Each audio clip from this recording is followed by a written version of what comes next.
Hello, everybody. Welcome back to the Gabe Alexander podcast. I want to thank everybody for the continued support. Today, I've got something pretty different. I finally have a second voice to this podcast, and it is my lovely girlfriend, Sasha. Hi. We don't really have a setup for this topic, or no set in stone topic, and I just want to have a good conversation. She's in town. It's been fun, so it might be a little awkward. Might be a little few pauses. However, we're going to get through it.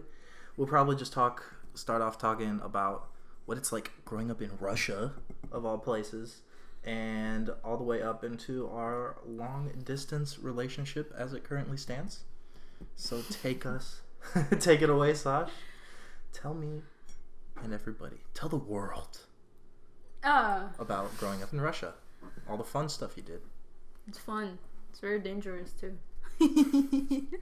Okay, so my name is Sasha. I was born in Russia, and I grew up there until I 15 years old. I moved to USA with my mother and went to high school here. So yeah, I grew up in Russia. I grew up in a very small town all the way in Siberia. That's why I look Asian. Yep, you're the Asian version of the Russians. The Burat. The Burat, yeah. So I live in from Siberia, the Lake Baikal. I'm on the eastern side, a town called Ulan-Ude. And No. Funny thing about Ulan-Ude is they have this. Google it. They have a giant statue of Lenin, right? Yeah. It's just his head. It's Lenin's head, like big ass fucking head, just sitting in the middle of town, like. Yep, it's central attraction of the whole town. Is literally the biggest head of Lenin. It's just head. It's nothing else. Yeah, it's just bold head. It's funny. It's kind of crazy. So Google Ulan-Ude. Look at the giant Lenin head downtown. What other stuff does Ulan-Ude have? Because they have like a theater or a museum. Oh, we have a lot of theaters and museums and all that stuff. But I think like the biggest will be like the. What type of museums do you have there? Is it just like art or history or? Oh, we have art, history, like war too. The war museums, history museums, stuff like that. Are they as grand as like the St. Petersburg museums? Oh, and stuff no, like that? No. They're smaller. The town is smaller, so there's not that big. Okay. We have a lot of theaters though. We have like 5 different theaters. It's like a big thing. Like for plays and like... plays, dance, theater, and like opera and stuff like that. We have a lot actually. Cause is Ulan-Ude pretty Burat or is it mixed? It's mixed. Okay. But mainly it's Burat because Ulan-Ude is what is it? How do you say? I forget what's the word for Springfield of Illinois. What is it? Capital, yeah. Ulan-Ude is capital of like a state in Russia, the state called Republic of Buryatia. So it's literally just like Illinois, but it's the Republic of Buryatia, and the capital is Ulan-Ude, and it's like the biggest city in the whole state. Because I know you showed me a lot of traditional dances and stuff, like with all like the costumes and stuff. Is that what happens at those theaters? Is it stuff like that? Okay. Because in that specific state, Buryatia, Republic of Buryatia, we speak Russian and Burat. Burat is taught in schools to like I think 7th, 8th grade. But you have to know the alphabet and everything for everyone who's going to school in any state, in any city or village in the state. The language is actually very badly. It's dying soon, probably. So they're trying to implement it more into schools and reading and everything. And because you can listen to it really well, but it's a little harder for you to speak it. Yeah. I understand it pretty well, but speaking is very hard because I never learned very well of it, and I started learning English. So English overtook the whole like space of Burat. So I'm like. True. So sometimes. I'm the stupid American who knows English and a tiny bit of Spanish through high school and like 3 words in Russian, but you got English down pat in high school. You sped through ESL. You got Russian obviously, and you know some Burat, so just fucking damn is all I gotta say. But Burat culture or just Siberia culture Tell me about it, because I want to hear more about the wrestling stuff that you guys had. Those videos that you were showing me, right? It's the big like wrestling tournaments and stuff. Yeah. So Burats are actually like subgroup of Mongolians, but we were specifically on the Lake Baikal on that side. Yeah. We're very close on the border with Mongolia, but we're not Mongols. We're separate. We have different languages, like different words and pronunciations. It's like dialects. But I remember when we went to like Mongolian restaurant, he's like, "Oh, you're Burat," and he's like trying to talk to me in Mongolian, and I'm like, "I kind of know, but I don't know." You're like, I kind of know Mongolia because it's a little bit of Burat, but yeah. So and so culture-wise, it's very close to like Mongolian. We're Buddhists. We're Buddhists as of like religion, but we're very like shamanism. We believe in that. We pray to oral ancestors, and tradition-wise, we have like the dresses and dances and specific like wares, and our houses is like yurt. It's like I don't know what that is. Yurt. Yeah, it's like circular. Okay. And it's like top, but it's circular around, and it's just like a teepee. Kind of. Not like that. But primitive. not like that. Yeah. I got you. And then wrestling is the biggest part of our like culture. Like everybody knows how to wrestle, and it's very important. Like even as kids, you just like know how to wrestle, because I remember we have those meetings every summer. We go to like I grew up in a village with my grandparents, so we have like every summer we have a like not a carnival, but it's like all together. A whole village like comes together, and we go up to the mountain, and we pray first, and then we do we cook there. We cook on the fire and like open in the forest basically, and then we have tournaments, and those small tournaments is like kids going from like 1-year-old to all the way to like 15. They just go into wrestling, and it doesn't matter you're a girl or a boy, you just wrestle with the same age or same like height, and it's just like it's implemented since then. Okay. And it's like that, and what is it called when you archery? Yeah. Wrestling, archery, and on horses. Horseback riding. It's the three main things that every like Burat should do. Men should like know the three of them how to do. My dad always wanted me to go to archery. We never did, but I went to wrestling, and I did judo. So he's like, "Oh, that's on that path." It's similar. So you said village. Tell us more, because not just a village, your grandparents had a farm. Yeah. See, it's weird, because in English, you don't have like a village. It's like how I translated when I came here. I was like, yeah, I'm from a village, but it's like more of a countryside. We had farm, we had cows, we had pigs, we had chickens, we had a bunch of cats and dogs. And so like are all the houses like pretty close together? Or so you have like your own like plot. It's funny how we did it. We had our own plot, and the next one is like here, right? But ours is more like triangular and goes deep inside. Oh, okay. Then this is like the main street. Do you know the population? Like how big is that?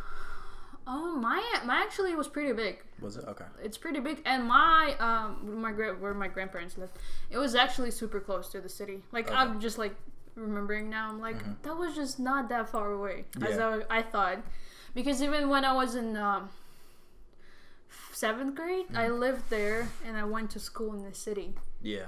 Okay. I had to take bus every morning, and it's cold and expensive. But how was life on the farm? I know you spent a lot there. You tell me some really funny stories about living at your grandparents'. It's fun. It's very much fun. I don't know. It's like it teaches you a lot of stuff. How to like deal with everything, especially with my grandparents. They were very strict, and my grandma is blind. Yeah. She's blind, so she can't take a lot of care of everyone. So you're like her eyes, and like you have like from the young age, you will have to be like, because especially I was the oldest. They're like, you're gonna help there and there and there. You have to take care and you be in control, because if not, everything's gonna fall apart.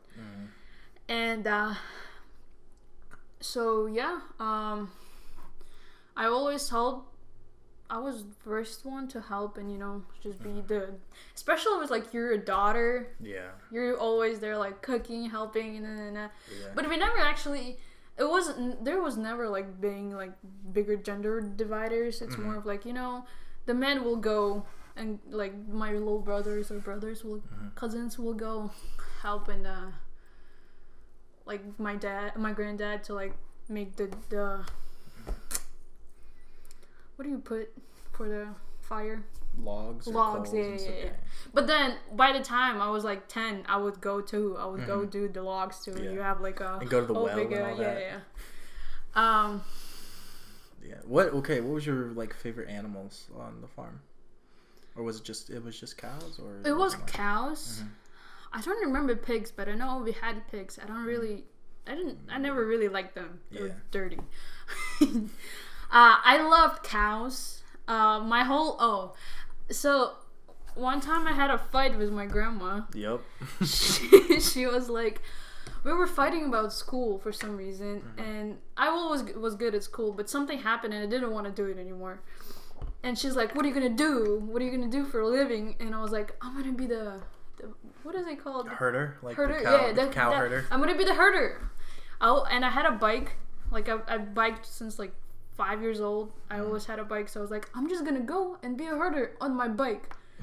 And I really went out there to the whole like forest to find the cow. We always lose one cow that she would walk away from the whole like horde. And so I was like, I would go there and I was like, I can do this. See, if I went there by one cow, I can like take control of all of them. Yeah. And I was a very stubborn kid, so I was like, I'll stick to my word. Yeah, you're still a stubborn person. You'll stick to your word, even no matter the situation. But so how is it different between like Russian primary schools? Like what was school like in Russia growing up?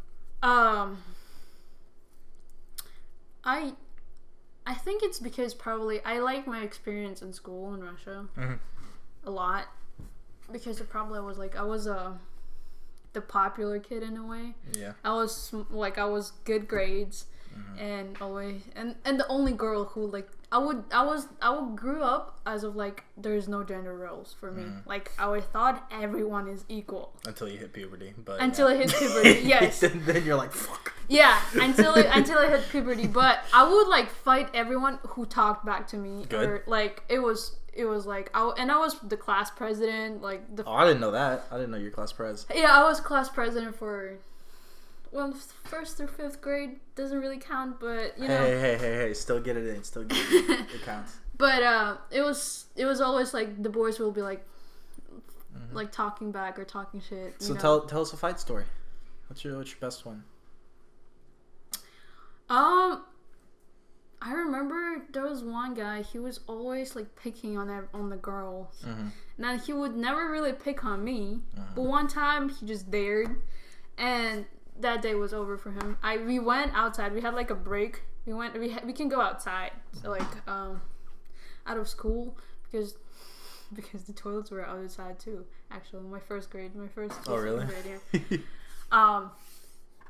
And we went to like all the way behind. Like we have a gym like separate from school, so we had to go all the way behind the gym. And I just took him by his jackets.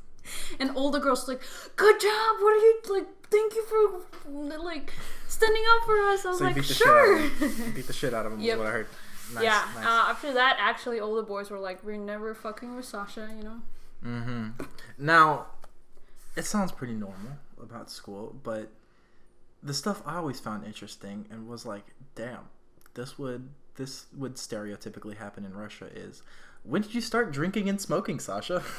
At what age? I actually don't know for sure, but I remember I have an uncle. I have 3 uncles. Yeah. I have a very older one, the middle one, and the younger one. And the middle one, he was the bad kid. The whole he will smoke, he will do anything. So he loved all his nephews. So he would just sit down with all of us, and it's over summer, and we're like coming from 5 to all the way to 7, 8. He would just sit. He's sitting, and my cousin, older cousin, and me, and another cousin, girl, and then my sister. I think that's it. Yeah, that's it. And he would just pass his cigarettes to us to just try it. So we know how to do it, because especially it was everyone smoked in Russia. Yeah. Both my grandparents, they quit, by the way. They did. It was hard, but they did. Good stuff. My uncle would just pass it to us. Nice. So I guess I first tried it was 6 probably, but 3rd grade was for sure where we just started. 3rd grade. We can take it from your parents. Something. Just 3rd grade, and then you were doing all of this before school, right? You were showing up to school a little drunk sometimes. That was in 7th grade. Okay, 7th grade. That was in 7th grade. 3rd grade to 4th, because 3rd and 4th grade I moved to Moscow. I lived there for a little bit, so I couldn't do that. When I came back to 5th grade and 6th grade, I went to one school that was like a bad school, Just on the bad reputation. Yeah. There we started smoking and drinking on a regular. It was, I don't even know how we didn't get caught or anything. In 7th grade and 8th grade, I moved up to another school where it was a fancy school.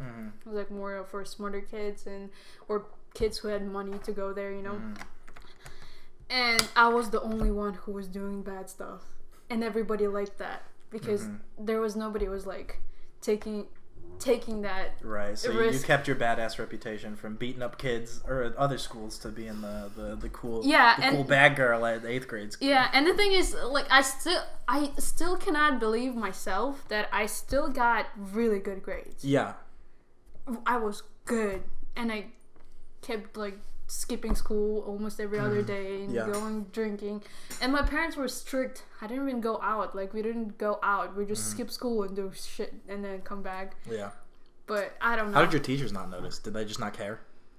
Attendance isn't a thing. I remember they would my school would call home hey, your kid's not in school today, is he sick? If you don't show up, they're expecting a call from your parents, so they'll call your parents. That's how American schools work. Yeah, that's what I was very confused when I came to America in 9th grade. I couldn't even skip school. I have to make my mom call the school. But the thing is, my mom doesn't speak English, so I had to hi, my name is Sasha, and I'm not gonna come to school. Here's my mom. She's gonna confirm, and she'll just give it to my mom. Yeah, my name is Durima, and I'm her mom. That's it. There was no and they're yeah, okay, thank you for calling. What the heck? Yeah. But in Russia now they're implementing that system more. Okay. With my sister, she's told me about it, but because your sister's still in Russia. Yeah, I don't know if we covered that, but yeah. But back then, I didn't skip important days. I skipped the days where we were learning something, or I already knew that. Yeah. I never skipped quiz days or anything. So you gotta be smart about it, because if you're skipping days and we have a journal, they write all your grades in it, and you skip a day where they're asking you questions, you will have a cross and overall grades, and you're having only 3 grades the whole time. You don't want to be that. That's true. So you're smart about it. So you managed to fucking I actually don't party know. and get good grades, which is insane. I actually don't know how the teachers didn't really found out. One time though, I had a boyfriend, and he was from 1 grade older than me. Above, yeah. Yeah, above. And we kissed in front of the school before we left home, basically. My teacher, she noticed it. She told my mom about it. My mom bit the shit out of me. How old were you? I was in 7th grade. Okay. Because I think it was parents' conference, and my teacher told about it to a whole class, I think, or some the whole parents. And my mom was so embarrassed, and so she just came home. She was just got out the belt. Yep. Yeah, it was scary. Damn. I remember 2 times that she really got mad at me. It was that time. It was 7th grade, and then when I was in 5th grade, I think I was just talking back so much to her. You know, the puberty when you're just like angsty. Yeah. Angsty teens. Yeah, after that, I never talked back. I was like, I don't never step on her bad side. You gonna learn today. Yep. I mean, that's the thing though. Like nowadays, parents are too nice, and so the kids walk all over them. I mean, you and me were just talking about this last night. Like, you can't be abusive, but sometimes you gotta pull out the knife. No, I'm just kidding. But nah, you gotta make your authority that you are the like, authority. I'm the parent, in the house. bitch. You don't have rights yet. Yeah. You're not 18. I own you. Yeah. But at the same time, like, you don't want to overstep it where they don't want to. Can't be a helicopter parent. Yeah, like, I still sometimes, like, I learned it later when I was 16 that I shouldn't be scared of her anymore. Yeah. And I can't talk to her more because it was just implemented in me that you can't tell her anything. She's the parent. You can't be like, that's bad too. So yeah, that is. But dang, I meant to ask you about this earlier when we were talking about it. But how are the temples in Ulan-Ude and like Siberia? All the Buddhist temples, like compared to the ones here? I mean, you saw them. I told you, I showed you pictures. Right? You did. They're so pretty. they're like, but they're much bigger, right? Like I remember seeing how different and how cool they are. Yeah. So in Russia, there's 3 religions, mainly Christianity, Buddhism, and Islam. Islam is more like in Midwest part. There's like one state that has like a lot of popular, and mine. Buryatia as Buddhism, and Kalmykia, it's western side, like close to Moscow, state. Okay. The Republic of Kalmykia. They have Buddhism, and and Buryatia has Buddhism as main ones.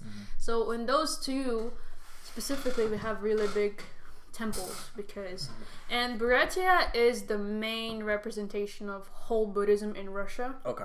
So we have 2 big in the city. One is like outside of city. One is in the city. Temples, they're so big and so pretty. It's just I didn't appreciate them before. I was just like, we're going with my family. We're just praying. Like, it was just a regular thing every other month we do. Like every month we do. And now I'm like, I want to go back to just visit that, you know. Because we did visit one here in Indiana, actually, and it was fun. It was pretty big. It was like the temple, I guess. Yeah, the main building. Would you just call that the temple part? Yeah, that was nice. The insides was decorated really nice. You have the spin things, and then going up there, like the journey to that main building is cool. You see all the different like prayer scrolls and all the stuff hanging between the trees, like on the wind. It was fun. And then the crazy part, what I thought was crazy, is you and your mom had visited a few times over the years before you met me, and then you took me. And we're there. We don't see like the main monk, right? Oh yeah. Yeah. He lives separate. He lives at the house on like the edge of the property, and Sasha was like, let's just go to his house and knock on the door. And I was like, what? Like, he's not here. Like, he's at home, right? And she was like, no, it's fine. We'll do it. I'd be like, well, okay. I mean, it's fine. Like, whatever. So we drive up to the house. We, like, knock on the door. He's, like, hosting people right now. It's, like, his house. He's hosting people. He's like, oh, come in. Like, he puts us in a different kind of, like, side room as they're finishing up dinner, right? And then he comes in. And for some reason, he, like, remembers you and your mom. Yeah, he remembers my name, yeah. Right. Which, I don't know, I just found that so weird. Like, because you didn't go that many times. And he probably sees a bunch of people, like, I mean, he's just hosting. And he's like, oh, I kind of recognize you. Your mom, right? Yeah. Don't you have a sister in Russia, too? And I'm just sitting there like, bro, like, he's your friend? Like, what? Like, that was so cool. And then, so, yeah, we just talked with him. He was telling us about his travels because he went to Mongolia, right? He's from Mongolia. He's from Mongolia, so that's probably how he knows you better. He's like, oh, somebody from Siberia. Yeah, I think that's why, because he traveled to Russia too. He went to both of the main temples, and there's one temple is in St. Petersburg. It's really big too. It's very important. So he knows like all the different temples. He went to Mongolia. He was in India and Nepal, and he was studying. Remember how he told us about how he was chosen? Yeah, I was about to talk about that next. I'd like to find. Oh God, what's the title of that person? Who gets reincarnated? He's like Lama. Dalai Lama. Yeah. Well, yeah, right? it's like the same basically. But he's a teacher that was reincarnated, and they had to find that teacher. He's a very important person in the whole like Buddhism. But he was chosen to like go and search out for the reincarnated. Yes, he's the one. Well, he was reincarnated too. They were searching for him too. Yeah, so there was like a whole. He has a book, by the way. I actually have the book, but it's in Russian or Mongolian. One of the. I think Mongolian. It wasn't. Yeah, it wasn't in English. Yeah. He gave it to me. Oh, so they. Oh, that's right. They found him. Yeah. So Okay. My so the teacher, the monk teacher died, and it says that he has to reincarnate in specific body, specific region, and all the different monks knew about it, so they started looking what region and where the kids were born, what day, and like compared to what day he died, so we can see the reincarnation happening. It doesn't happen right away. It's over the years because he has to still grow up. He was chosen 5 years old. He was the one. I do not remember exactly, but he was telling about how they were spinning the bowls, specific bowls that they make, and they number like kids, and then if the ball falls out, that's the kid, so they have to go and test him, and they test him with toys, right? With different like not toys, the objects that previous teacher had, like if you had your glasses or specific thing and you used, they show it to with different like a bunch of different stuff, and they show it to him, and he has to choose which one is his, basically, from his past life. So that was the test, and if he passes, they go take him and they start like teaching him, training him to be a monk from a really young age. There's a movie actually that explains that. There's a movie not about Dalai Lama, but his teacher that reincarnated, and they had to like find him. It's a really cool movie. So it's similar. Okay. It's similar. So yeah, to the Dalai Lama. That's I think that's the biggest part of like Buddhism, being believing in reincarnation for specific like high, like monks, high monks that have the teachings and they're enlightened way more than regular people like me. Yeah. And that reminds me, I remember he remembered that we were coming from Chicago, and he had family in Chicago, so he was like, oh, can you go give this package to like my nephew or son or something? Yeah, his nephew. Yeah.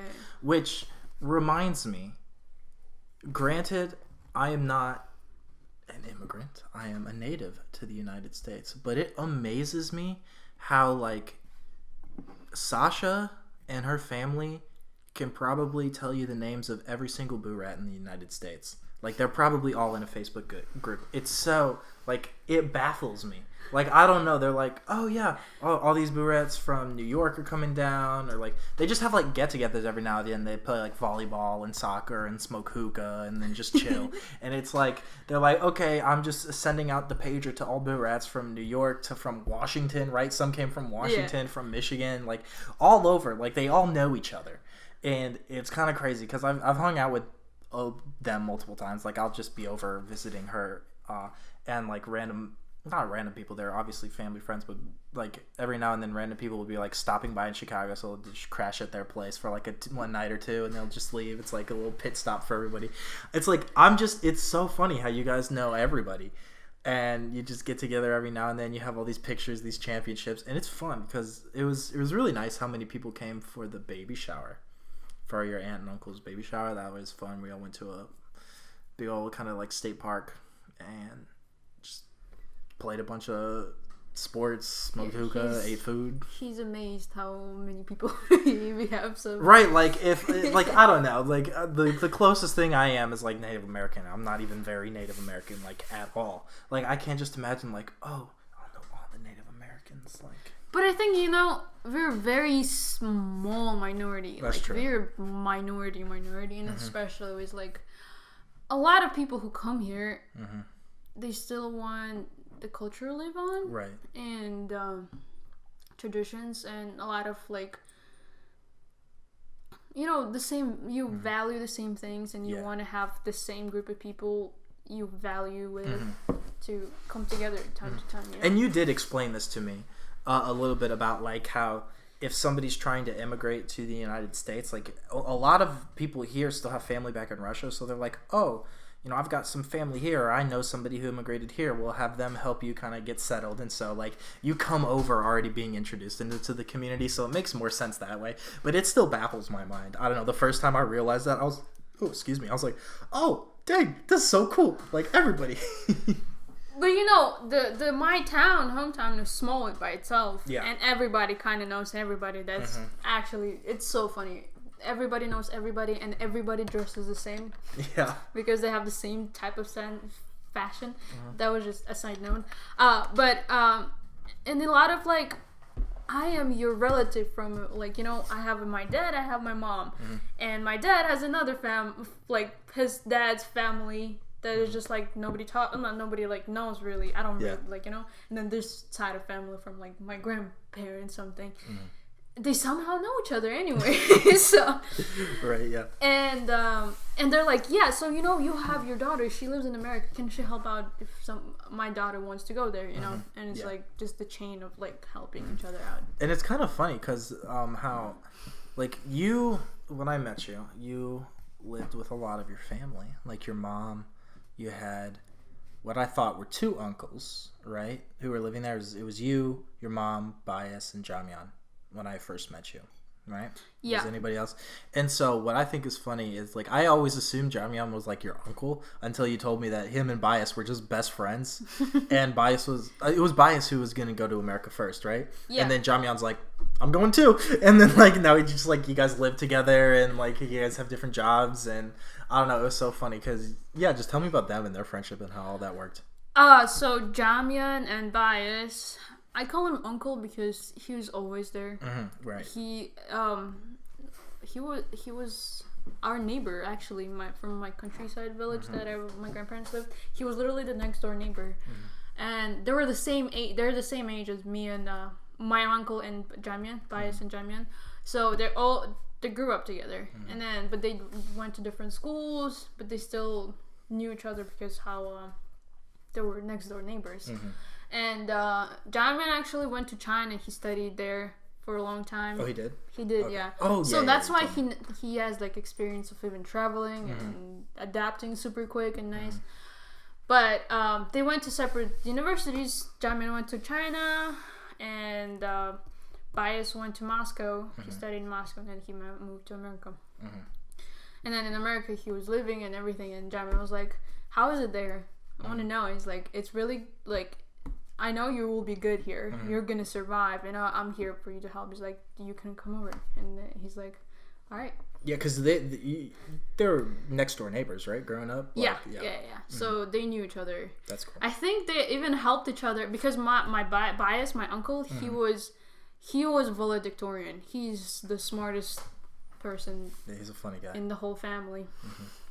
So he helped Jamyan out to get into his school. His college. He literally went, I think he went instead of him to take the test. You know? For real? Yeah. Actually, in Russia, they paid a lot of money for my uncle, Bias, to take tests for people to get into schools. That's hilarious. He would just go and take the test for them. That's amazing. Now it's like for every little college entrance exam, it's like, show me your ID, give me your face. Yeah. Like, and especially in Russia, they literally, when you take exams, there's like, you know, like SATs here. Yeah. In Russia, they have exit exams basically when you graduate. They have to take everything. They can't have anything metal on them. They will go through metal detector and everything. Dang. And like you can't cheat. Like there's surveillance cameras everywhere and teachers walking back and forth. So Bias couldn't do that, or did he? They just didn't check ID. It wasn't that recent. That wasn't that. Specific on not specific like when he was taking it. He wasn't taking exit exams. He was doing other ones. Yeah, I think he was doing entrances exams for college. Okay. They already like got the those exams, but he was taking the entrance exams. Okay. There's like separate things, but now I think it's more of one thing because he was like 12 years older than me, so a whole generation apart. So yeah. Dang. Yeah, that's crazy. I feel like I'm starting to integrate and be accepted by your family now, even with the language barrier, because Bias knows English, but he unless he's drunk, he doesn't talk to me in English.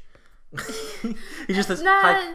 he's just he was quiet all the time. Yeah, he's a wonderful person, and yeah, he's amazing. He's so funny, and he's just a goofball, but he doesn't talk much.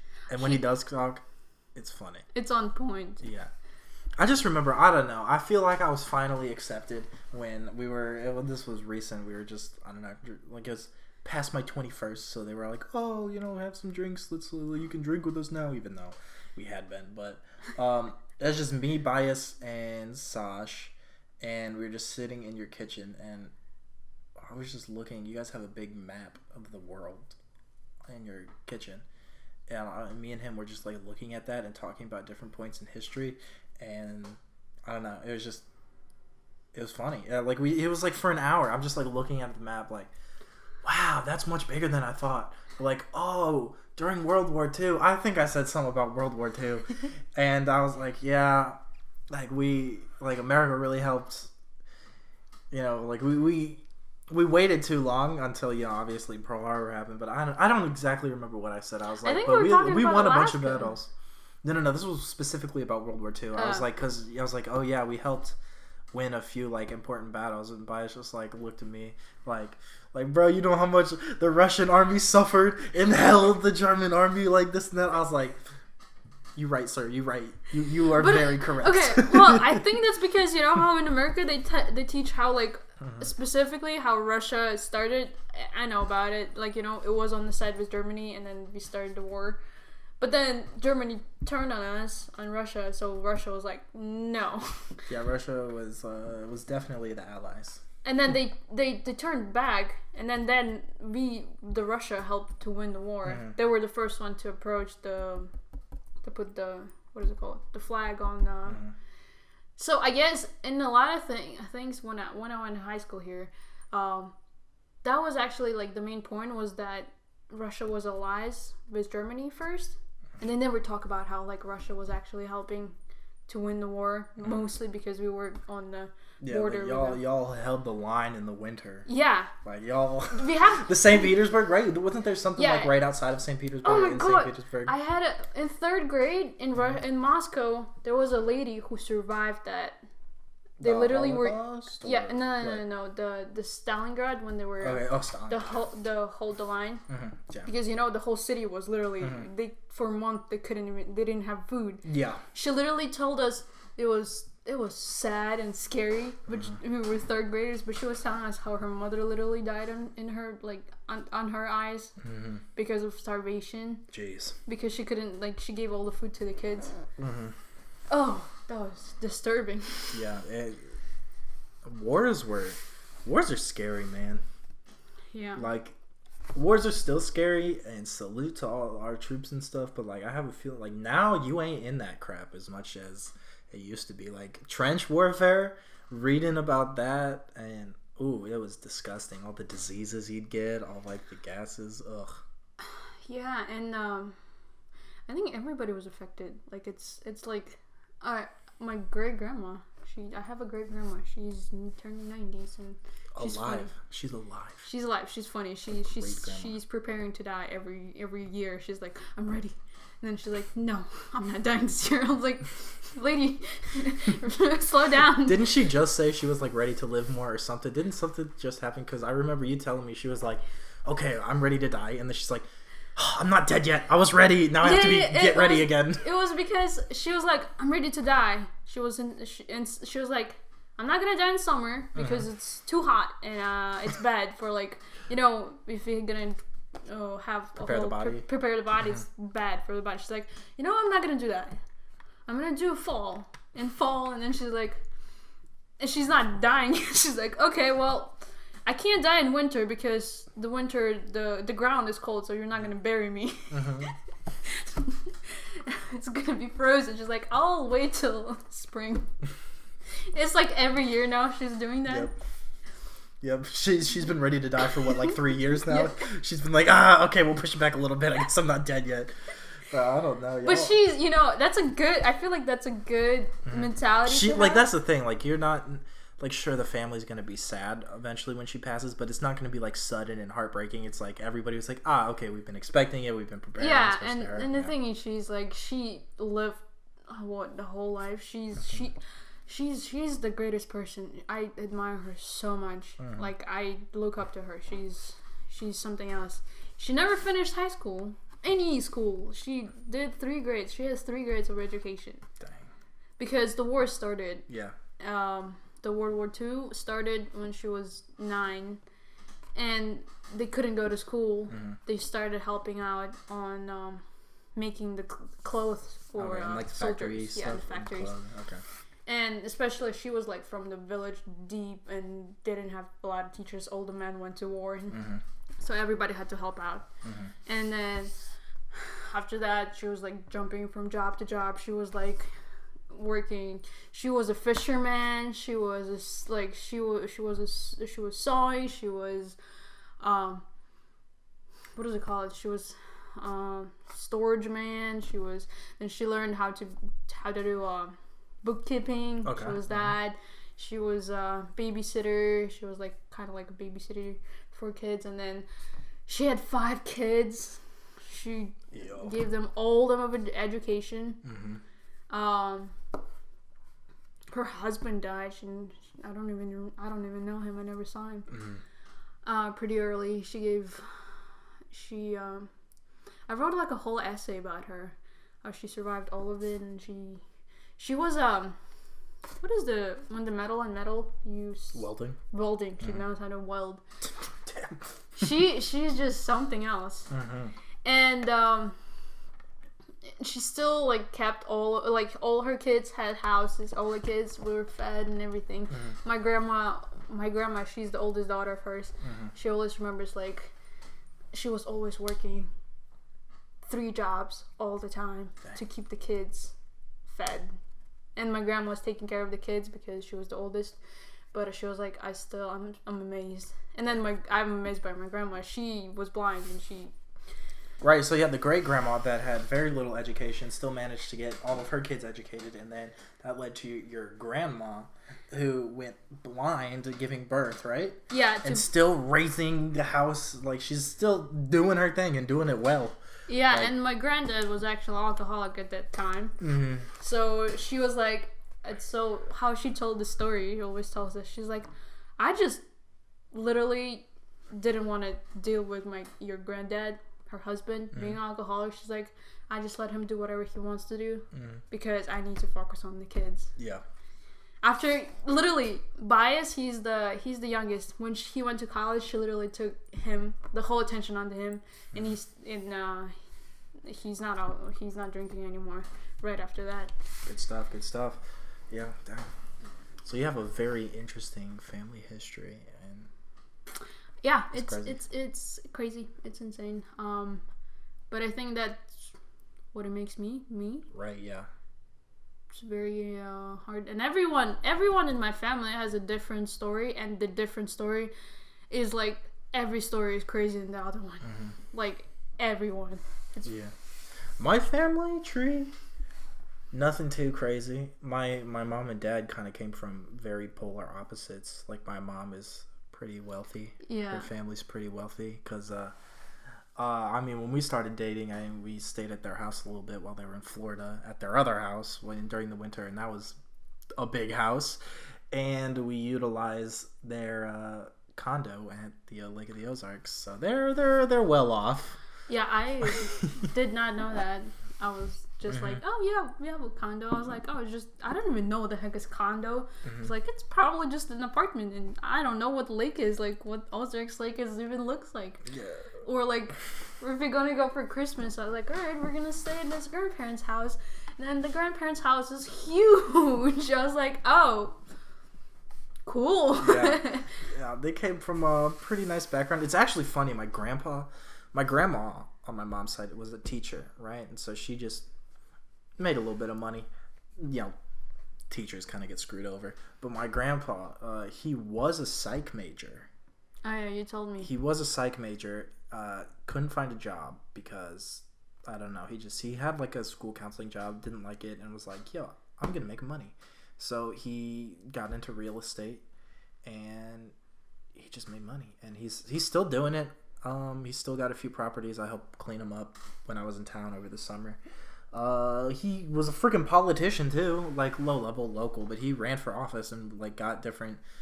I didn't know that. Yeah. I remember I was going through some stuff one time and I saw like his advertisements, like they saved his advertisements in the newspaper of him like being like, vote me for like city council, like stuff like that. That's cool. And this and that. So yeah, he was a politician there too, and that's why he kept telling me. He was like, "Yeah, are you sure you want a psychology degree?" And I was like, I'm gonna go doctorate. Like it's okay. I'm not just getting BA in psychology. Like sure, I may as well. Like if I get a BA in psychology and stop there, I may as well just drop out and work at Target. But my dad's side was different. Yeah, I love your dad's story. Your dad's story is... My dad. It's actually crazy because way back in my dad's family line, there were some wealthy people. Oh yeah, you told me about it. Because in Florida, there's actually this bridge called, I forget where in Florida, called like the Acosta Bridge. And that was named after a politician, I think, Saint Elmo Acosta. Very interesting name, but he is on my dad's side of the family. They had a giant mansion type thing. I visited it once. It's no longer in the family because their kids, they had like two or three. Their kids never worked a day in their life, spent all the money, and just like lost this fortune. And that kind of... screwed over that the family line then. And so my dad, he grew up in kind of, I wouldn't call it the ghetto of St. Louis, but a pretty rough neighborhood in North St. Louis. My grandma and grandpa were divorced, so it was just my grandma, my dad, and his little sister. And it was they were pretty poor. And my dad had to take a lot of responsibility early on. He was, I remember sometimes like after school, he would tell me my grandma would drop him off on the side of the highway and he would pick up like cans, like litter, like metal litter from the highway so they could go turn it in for change to help. After school, he would just have to babysit my aunt, his little sister, all the time. And so it was funny. He like did bad in school because he just lived in a crappy area, had to be an adult early on, so didn't really focus on school, just focused on taking care of the family and putting food on the table to help grandma, right? And so I remember he took his ACT or SAT. He got a really good score, like very good. I think it was like a 34 or like something on the ACT. And his counselor was like, "Dude, you got a 34, but you're getting all C's in all of your classes. Like, what the heck is this?" And he's like, I ain't got time. Like, this and that. Don't do homework. And so, and then he eventually went to college in Illinois still. Carbondale or Edwardsville, SIUE or SIUC. I think SIUC. I don't know. Anyway, so he did night classes and worked all day, worked a full-time job all day, went to classes at night. I don't know how he stayed sane. It was funny how I asked him what degree do you have. He's like, I started as an engineering, but then it got so hard. I couldn't, like, he was like, I didn't have time for this, so I switched to accounting. I was like, oh, okay. Yeah.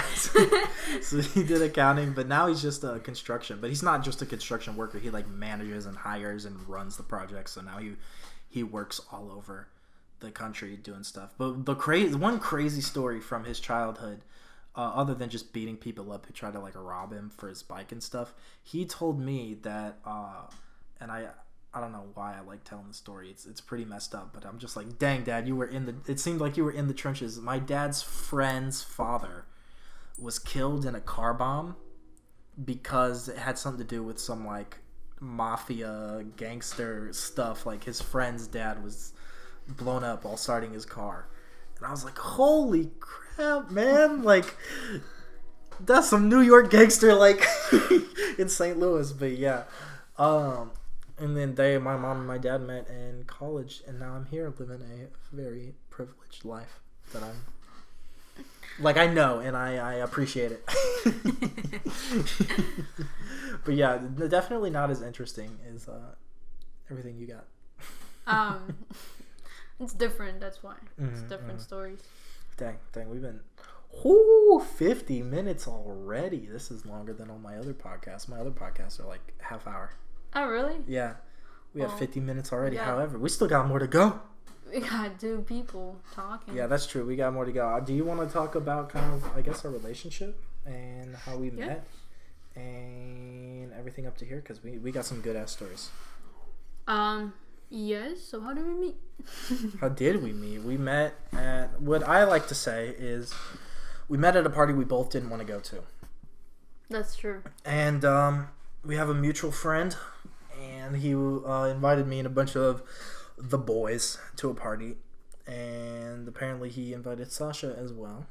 Yeah, we talked before, but then we stopped talking, and I think he wanted to just reconnect, and he's like, do you want to go to a party? And I was like, yeah, and I was like, haha, mine. No, I'm just kidding. I had nothing to do, but then, you know, I hesitated. I was like, I don't know if I want to be there, but I don't go out. I should go out.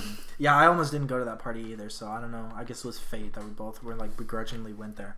Honestly, I think it was. Yeah, and it was there. We kind of just met there. It got popped. It was funny. Me and a few of the guys, like, it was. I'm not a party person. She's not really a big party person. So I was just standing with the homies on the side, you know, being that weirdo at the party who just stands there with a drink in my hand. But I made friends there, so I was like, I don't want to stay with these guys. I don't really know them that much, so I just like went to the girl side. Basically. Right, and I eventually talked to her a little bit. It almost got popped. I was like, "Yo, you and your friends trying to come back to the dorms because I was staying at the dorms at the time. Chill, do whatever." And they're like, "Yeah, we can do that." And like probably 20 minutes later, party got popped. So we're like, "Well, nothing better to do. We're going back." So we went back. I don't know, just hung out and then had a good night. Kind of asked her on a date again, and I guess that's where it started. It did, yeah. It was. Took you to Bar Louie. Yeah, it was a couple days later. Yeah. I introduced you to the best tater tots in Chicago, Bar Louie, and burgers.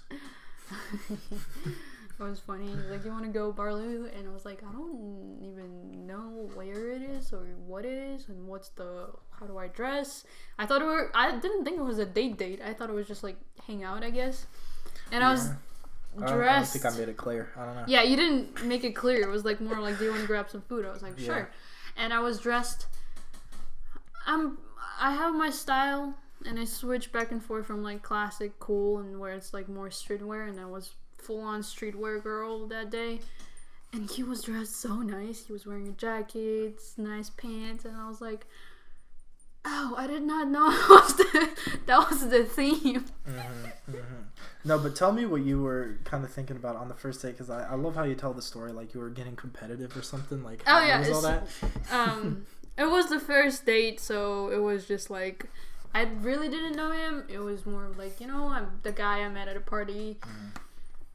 He's cute, but I don't really know him. What does he do? Where he is? Where's he from? So we're just. It was funny when we walked to the bar. We didn't talk. We just straight walking, and he was walking so fast. I'm like, oh my god, what's happening? Yeah, I didn't really know. I'm an awkward person, right? We're both not very social, and so for some reason in my mind, I'm like, oh, I don't know what to talk about on the walk over to the bar. But as soon as we sit down, I know it's going to hit me. So I'm just like speed walking, like, fuck, I need to get there. So I can make small talk while we're sitting down. I don't know what to do as we're just like walking down the street in Chicago. And so it was like a silent speed walk all the way to the bar. And then we get to the bar and we just start talking about our lives and stuff. Yeah, so he just started talking. I was just asking. I was like, oh, so what are you studying? What are you doing? He's like, I'm a psychology major. I'm gonna do. You were at that time. I was kines like, still, right? No. You switched to psychology already. Oh, because it was second year. Yeah. You were like, you wanted to do children. Child psych. Yeah, child psych. So I was like, oh, cool. And he's like, and then he's like, yeah. So I got this research working right now. Like I'm working with this professor. He's cool. You know, I'm a third-year student now because I finished high school 2 years earlier. And I was like, what? I was like, Didn't what? expect that from the guy you met at the party, huh? Yeah, I was like, I just met this guy at the party. I really thought people go to the party, don't do school, don't research. Graduated school earlier, and it was funny because the friend we had, mutual friend we have, is like a fashion student. So I was like, how the hell did you? I thought he would be like, friends were like just, I don't know, fashion or like technology or that's something. the funny thing, because our friend group, like I'm kind of the odd one out, school wise, academically wise, because I am, as I've said multiple times already, I'm not a very social person, and so I didn't go out and actively make friends. So thank goodness my roommate in the dorms, this dude Patrick, he already had a group of friends right at UIC, University of Illinois Chicago, where we met, and he just dragged me along to everything, and I started making friends, and they were big partiers, big, just every night come over, gonna play video games, gonna drink a little bit, do whatever, right? And it was fun. They're amazing people. I ended up living with them. We'll talk about that later, because that house was fun. They're fun. But they're very nice people. I was the only one who would like go back to, like, they would all start right after dinner. Everybody goes to the lunch hall or whatever, and then they come back. I'll go to our buddy Paul's dorm. His was like the party dorm, not party, just get together dorm. All of us, and I would always go back to my room, like work on all my homework for a few hours, and then go over there. Right? I was like the only one who really got all my crap done. So yeah, that's mindset I had of him. Right. And I was like, thought I was one of them. Okay, so we're talking like this now, huh? We're gonna be talking academic achievements here. Yup. I was like, okay, well, I'm gonna pull out my thing now.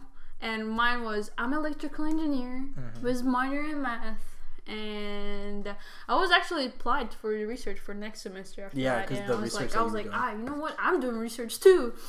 I had an internship. I had an internship. No, it was that summer. I had an internship too. I was like, I got an internship, and I was like, I got competitive. I was like, you can't compare this now. She wasn't ready. I kept her on her toes. Yeah, I was like, huh? All right. I usually I will tell people that I study electrical engineering, but I will not go and be like, oh, I have this research and I'm doing this, and I was like, oh, he's doing that, I'm gonna do that too. I guess I don't know. But it was just was I braggy, or was I? You just weren't braggy. Okay. It was more of like we didn't have anything to talk about, and you just started it, and I was like, oh, and in my head I was like, oh, okay. I'm a very competitive person in the first place, so I was just like, I took that and I was like, Yeah. But yeah, here. And then I guess we hit it off pretty well. We went on a bunch of dates. It was a lot of going out, walking around, going to different places, and a lot of she's just gonna come to my dorm and nap in between classes because I lived on campus and she didn't. And so that would pretty much happen. She'd be like, I'd like give you my keys or something, right? His roommate didn't like me because there's always slept in the She dorms. was hard. Yeah, she was always like while I'm at class, like she'd have a 2-hour break and probably just like nap in my bed at the dorms and stuff. But that was fun. Yeah, we went out to the lake a lot, walked around. Yeah, talked. It was late night drive. And you'd always pick me up. You'd be the gentleman. I didn't have a car because I was in Chicago in the dorms, and you'd always just pick me up. I just took the keys from my mom's car. I didn't tell her where I was going, but then one time she's like, I know you've been going out at night. Where'd you go? I was like, nowhere. I thought you didn't notice. Yep. And then, about when school ended, I asked her out a little bit because it was the summer and I was going back to St. Louis. And I knew that somebody would snatch her up if I didn't, so I had to do it. He was nervous. He's like, we're not exposing me here. We're not exposing me. It's okay. He's like, I know. I'm gonna leave. Yeah, it was awkward to say the least, but things happen, and it was smooth sailing now. So you came over.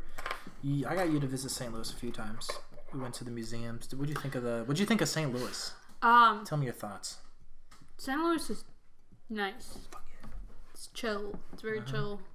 Nothing too big. Is it better than Chicago? There's one correct answer. No. That is the incorrect answer. St. Louis is better than Chicago, but we'll continue. This St. Louis is kind of empty, the downtown. I remember when we walked. Everything's free. that's the plus. And they have really cool forest park area. But I feel like Forest Park is the second biggest park in the country. It is only Central Park in New York is bigger. So Forest Park is a little bit smaller. The fact you tell us to everybody about I have to. Like, when I found that out, I was impressed. I mean, we got museums in there. We've got kayaking and boating in there. We got sledding areas. We got a zoo. We got food. That area is super cool. It's my favorite part of the whole St. Forest Louis. Park is especially like it's close to university, and then that's cool too. But Chicago, it's like city, just like always on the move. I guess I don't like people, so having a city with not that many people in there all the time is why I like St. Louis so much. Yeah, that's why he's not gonna go to New York. Yeah, screw that. With me. Sorry, can't do it. But yeah, we also went Garden of the Gods. We took a road trip out to Garden of the Gods. That was fun for hiking.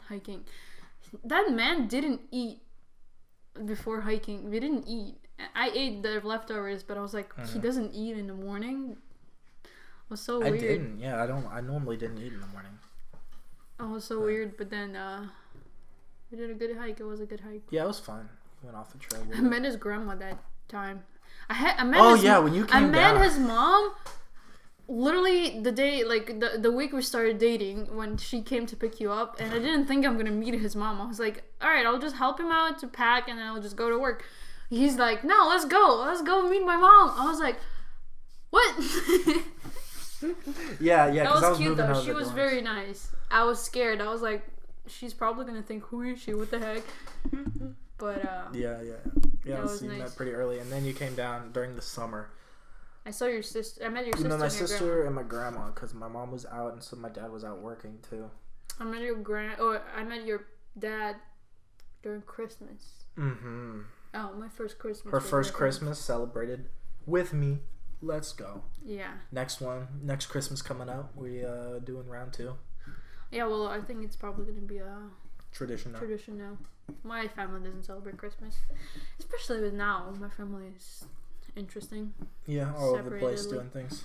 Yeah, and I think we're a small family that we start our own thing. So yeah, but that was the first year we met. Second semester, the first year of university, and then the second year, I got a house with a few of my buddies. Now this house was fun. It was me, Josh, our mutual friend who introduced us, my buddy Paul, whose dorm we would always go to party to, and then Paul shared his room. They were on and off with this dude named Faraz. Yeah. They were both in and out, living at home, living at the apartment, just doing their thing.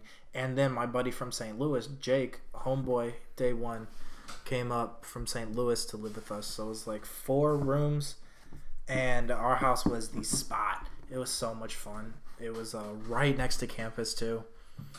I literally lived with him. Yeah, when quarantine started, like less than a year into our relationship, she just basically lived with me the entire time, and the boys. Yeah, it was because I lived with my uncles. Jamian was at work. He's truck driver, so he would come home like once a month. And Bias had a girlfriend who lived in New York, so most of the time he was there. And I was like, well, there's no point of me being home alone the whole time. Yeah. So I just literally moved in with him, was living there. We would switch off weeks. Like, it'd be a week at my apartment and then a week at your apartment. Yeah, because like, we get tired of, like, people at home. But then my Bias came home with his fiance now. And I was like, I don't want to live there. Yeah, it's just, I mean, like I said earlier, a lot of people just in and out of your house. It was nice just to... Yeah, and then... Plus, it was right by school. You didn't have to commute 40 minutes to get to... You walk 5 minutes to get to campus. My defense was like, it's literally next to school. I could walk every morning, and schoolwork is done easily there, and I don't have to go 40 minutes back and forth. And then quarantine started. I was like, it's easier to just study there. That was my thing. I don't actually know how my parents were okay with the whole this thing. Like my uncle it took me forever to meet them actually, so they didn't really know me. Well, you met my mom early on. I met your mom early on, but then later on you met everybody. Yeah. Actually, I didn't think it's gonna be for another year, but yeah, I had my own personal chef during quarantine. It was amazing. Thank you, baby. Cooking all of our meals. I remember Paul all the time. He would come over and he's like, oh, you're just taking care of everyone's here. Like, you're the boss of this house. Like, yeah, you're the favorite person in this house. Yeah, the house was also, it was kind of the same dynamic of when we were at the dorms. It was like, because we all had our own rooms, right? And so everybody, we had like an Xbox, a PlayStation, and a Switch in our living room with a giant TV, couch. We had like lighting everywhere. It was a vibe. And everybody would just come home from school, like just playing. We'd have all of our homies who were living off campus would come over. Everybody was always over. We were always just running tournaments of Call of Duty, Smash Bros. But it's because the apartment was super big. It had really big living room, so it was nice. So if people didn't want to play in living room, they just go to their room. And the room is separate. The rooms were still big. So I just like work, get all my crap done, and then like for the rest of the night we'd run tournaments. We had like the Valerias would always come over. We had both Matts come over. Jacob would come over all the time. Yeah, we had New Year's party there. Yeah, we had the New Year's party. They even hosted. I was gone. I was actually at your house one weekend. But remember when they hosted a frat party for Roz's frat party at our place? Yeah. I wasn't there because I didn't want to be at a frat party. I didn't know, but that was funny. It was big enough to hold a frat party. But yeah, I don't know. It was just a really cool house. I think one of the coolest things was when Jacob, our buddy Jacob, had wanted to start this clothing line that he works on every now and then when he has a chance. And we have this like cellar almost. It's like under our house, and it's like a room. There was nothing in it. It looks like a big concrete box. And he would just come and set up all of his like clothing stuff. That'd be his like little workshop. It was a vibe. I don't know, like it was just so much fun. It was a lot of things happening there all the time. Like he was doing his clothes on upstairs and just go downstairs or did something. I did all my photo projects there too because I was taking photography class. Yeah. So a lot of stuff happening there. Oh, the best. Oh, go ahead. No, nothing. Oh, okay. Honestly, one of the highlights of the house was we were within walking distance of Papa John's. Yeah. And we got so much pizza. It was disgusting. But it was so good. Like, the amount of pizza we got was extraordinary. But it was so nice. Like, really, like, on the regular, like, every weekend, we'd run Smash tournaments and with everybody. And, like, everybody would come up. We'd all pitch in money for, like, a few pizzas. And then we just... I reminisce so much about that house. It was fun. It was infuriating at times because I was the only one who cleaned. Well, Sasha helped me, too. But... I remember Paul would come over and clean. Paul would clean, but he wasn't living there all the time. So it was just funny. During his visits of being the absent father, he would help me clean. Yeah. I don't know. Did you enjoy living with all the guys, getting to know all my friends better? It was fun. It was a very interesting experience that I think that will be probably remembered for the rest of my life as my college experience because of COVID now. Yeah. My whole year I've been literally sitting at home. Which was supposed to be my year of fun and everything. But I'm going to say that my sophomore year, when I lived with my boyfriend, that was my fun time. Oh, yes. Hopefully next year will be better. But sadly, after that, I have to be stupid and move to Indiana. Because, like she mentioned earlier, I graduated high school with 2 associate's degrees. So I basically only had to do 2 years of undergrad. And so now she's a junior at UIC, and I'm a graduate first year at Ball State. And so we are she just left long distance relationship. She's still a little bitter. It's okay, but we're together still, making long distance work. Still in the back of my mind. How has it been for you? How has long distance been for you? It's hard. It's very hard. Agree. It's funny because from the beginning of everything in every relationship, I thought I will never survive long distance. That's the most hardest thing that I will go through, and I don't want to go through that, especially with the person. If I in the beginning I know we're gonna go to long distance, I really wouldn't want to fall in love with them in the first place because of if we're gonna have to do long distance. But I couldn't resist this one. Yep, I'm pretty special. Yeah. Well, I fell in love with him. It was the summer, the first summer. When the beginning of our relationship, and then later on in November of that year, literally a year ago, basically, I knew I really wanted to stay with him for a long time, and mentally was preparing for the whole long distance. So we didn't really know by end of the second Yeah, because I was late getting into it. Was chaotic. Like I didn't really know I was coming here till later because I applied here. I was late. So I was put on a waiting list. So I was waiting for Ball State to accept me into 2 different programs, and because I was still on a wait list, I was also applying for jobs in Chicago. And so, like, I didn't know, am I staying and working in Chicago because I'm not getting into grad school? Am I getting into grad school? Yeah, and it kind of just happened all of a sudden. Yeah, and we were planning on, like, living together if he's not going to go to college Ball and State. then to the Ball State. So it was weird. But at the end of the day, I want him to succeed and to do things that he wants to do. That's why I will support him anywhere in anything. And that's why I was like, we can do this. We can. And we have been. Woohoo, let's go.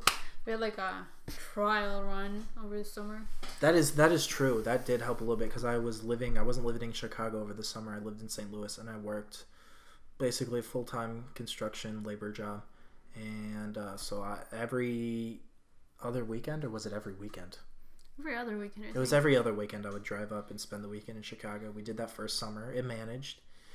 And now we do once again, every other weekend. It would be like 2 weeks. I'll go up to Chicago for a full week. And then 2 weeks would pass and then you come down for a weekend. That's the one thing. COVID has been so clutch in our long distance relationship because I'm in graduate school. So it's not many classes and they're all online. So when I literally visit for an entire week. And then, she works. My work is all remote too, so I can do that from anywhere. Yeah. So I'll work and do school while you're up there because you have to go in person, work at the restaurant during the week. So I can stay up for a full week, and then I'll go back. We'll wait another 2 weeks, and then she'll come down, kind of like Thursday, Friday, Saturday, Sunday. It is Sunday today. We're doing this before she heads back, and we wait 2 more weeks. But I think we've been doing well with the amount of time we spend with each other every 2 weeks, and the fact that we're on Discord literally 24/7. We're spending 24/7, literally 24/7 with each other because we're on the phone or Discord. Yeah. I have a lot of schoolwork, and I'm studying literally on my chair the whole time. Most of the time we're silent. Yeah, and so we're just silent and doing stuff, but then we'll get goofy for being hyped up on too much caffeine some days, and then it's kind of funny in a way. It's like instead of learning how to be more independent during a long distance relationship, we've literally connected more because we're always on Discord or something, but it works. Like whatever works, honestly. Yeah. I mean, I'm happy, you're happy. But at the same time, we're pretty independent people in the way where we have literally different things we're doing. Yeah, we're just like, we could just say, hey, how you doing throughout the day? Yeah, and sometimes we don't even know, like, what are we talking to each other about. Mm-hmm. Like, I'll explain to him something about she's explaining, like, electrical engineering, and she's like, well, these diodes and these yada, yada, yada. And I'm sitting there like, okay, like, I see you connecting the dots. And I see how the dots connect. I just have no idea what the heck the dots are, so I'm really lost. But I get it. It sounds right? And then plus, if you ever need to rage because your lab partners are stupid or your teachers are stupid, I'm just like, I just hear ah, and then she just like rages about stuff, which is funny. And I mean that's how we're surviving. It's been hard, definitely during some times, but I think we have a good system in place. And it is true. It is true. Hopefully, at the end of the day, it's always worth it because you don't see them and then you see them. It's nice. Right. I mean, and kind of our motto for this relationship is like, we both want it to work, so we're going to make it work. It's like this relationship is comprised of me and her. And if we both want it, nobody's saying no, right? So we're going to do what we need to do. And especially if we have laid out plan for our life. True, we got something we're working towards. It's not just like an emptiness. Yeah, we have a plan of moving together to Washington State. Yes, sir. Sometime later in life, building a house. Oh yeah, we're gonna pay for it. We're gonna build the nicest house. Yeah, we're gonna start having cats. We're supposed to have 2 cats, a husky and a bunny, because I want a bunny. She wants a bunny. And he wants 2 cats. So. I do. we had to compromise. And then at least 2 kids, right? 2 kids. Yeah, probably about 2 kids, something like kids. that. And but yeah, like we are very compatible, and we just know what we're working for, and that's how we manage to stay sane. Yeah, I think it's the biggest part is just because we work so much and we put so much strength on academics and grades, where that takes a lot of time. Where we're like, well, we want to be together and we help each other to succeed in areas.